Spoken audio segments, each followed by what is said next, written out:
if your watch could tell you a flare was coming 3 days before you felt it? So here's what actually exists right now. Hi, I'm Kate, and today we're talking about wearable devices and Crohn's disease monitoring. And it matters right now because the marketing is moving faster, of course, than the science. And families like mine and yours deserve a straight answer about what's real and what is still a sales pitch. Now, I have wished for an early warning system, and I am pretty sure you guys have too. You wish you could predict. You wish you had something that would give a warning sign that, something wasn't quite right. But there's a definite gap between a flare starting and us actually knowing. You might notice some things. I didn't sleep well. My tummy just doesn't feel right. Maybe I feel a little bit of cramping. But we can always explain them away, like maybe I'm stressed. Maybe my son has an exam coming up. Maybe I ate something that didn't agree with me. So we kind of dismiss those early warning signs. But imagine if you had something that could actually help you predict. So here's the honest picture. There is genuinely exciting research happening in this space, and there are a small number of tools with real clinical evidence behind them. But right now, no consumer wearable has FDA clearance specifically for predicting Crohn's flares. But what does exist is a growing body of validated research around physiological signals, heart rate variability, skin temperature, and activity patterns. They correlate with inflammatory activity and IBD. So it's not nothing, but it's also not the 3-day crystal ball that the Instagram ads are trying to sell you. So FDA cleared is different to FDA cleared for Crohn's disease.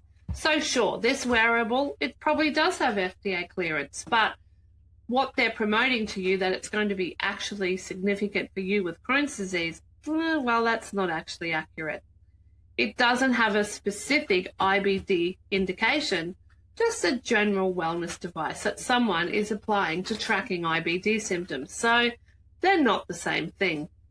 The HRV signal, well, it's a little bit interesting because the research, and it's published research, actually shows that heart rate variability as a proxy for systemic inflammation in IBD patients is something that's valid.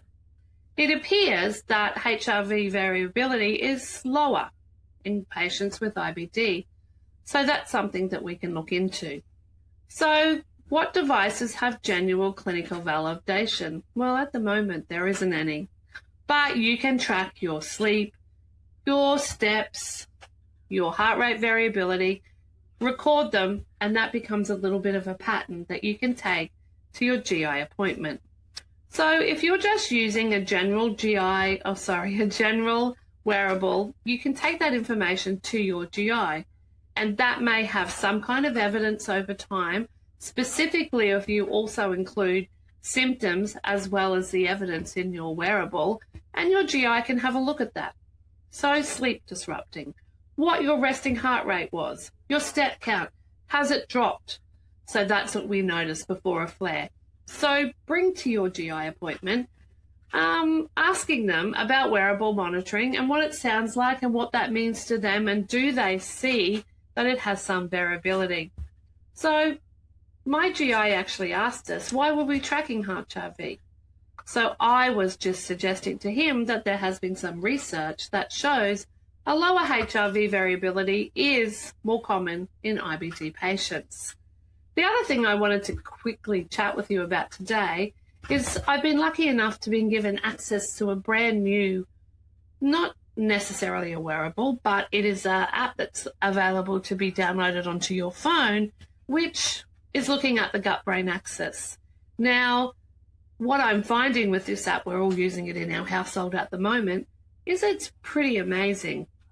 I'm going to actually be speaking to the developers of this app to see that if I'm allowed to share it with you guys. It's free at the moment, but it would be great for you guys to start having a test and seeing what you think, because the more evidence or the more research or the more data that we can provide to these people who are actually trying to invent apps or wearables that are suitable for people with Crohn's disease, to me, what a great idea. So if you are interested, pop your name below and I'll send you a link.